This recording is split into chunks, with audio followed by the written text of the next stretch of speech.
আসসালামু আলাইকুম প্রিয় ভাই এবং ভাবিরা, যার জীবনে বউ নাই তার জীবনে কিছু নাই। এই দেখেন রান্না বান্না শুরু করে দিলাম। আজকা এমন একটা রান্নার আয়োজন করছি যেটা আপনারা দেখলে অবাক হবেন, আর আমি খেয়ে তো ধন্য হয়ে গেলাম। আর বউয়ের প্যারা নাই, এর জন্য ভাই যা রান্না করি তাই মজা লাগে, যা রান্না করি তাই খাই, তাতে আমারও কোনো সমস্যা নাই।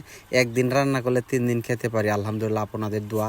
তারপরও বউ নামের যে প্যারা, এই প্যারা থেকে আমি মুক্ত থাকতে চাই। সেই সাথে দেখেন আজকের রান্না, এই যে দিলাম হলুদ, মরিচ, ধনিয়া, তারপর আগে দিলাম পেঁয়াজ কুচি, তারপর আপনার যে কাঁচা মরিচ, আর অল্প তেল দিলাম। আর আজকে আপনারা জানেন যে হালকা টমেটো দিয়ে দিলাম। আপনারা জানেন যে আমি একজন পশুপ্রেমিক মানুষ। আমার আপনার কবুতর আছে, তারপর অনেক অনেক ধরনের আইটেমেরই আছে। তো আজকে যে রান্নাটা করছি এটা হচ্ছে একটা বক। আর বকটা হচ্ছে আমারই আপনি পালিত যে শিক্ষিত একটা বক।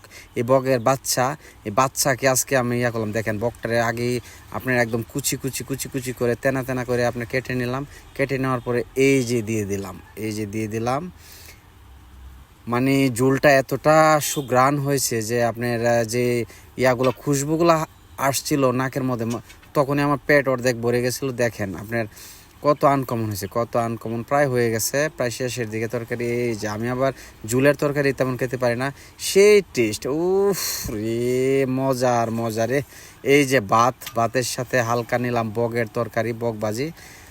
মানে খাওয়ার মজাই আলাদা ভাই। যার জীবনে বউ নাই তার কোনো প্যারা নাই। আসুন প্যারামুক্ত জীবন গঠন করি এবং বউকে না বলি। ধন্যবাদ সবাইকে, আল্লাহ হাফেজ।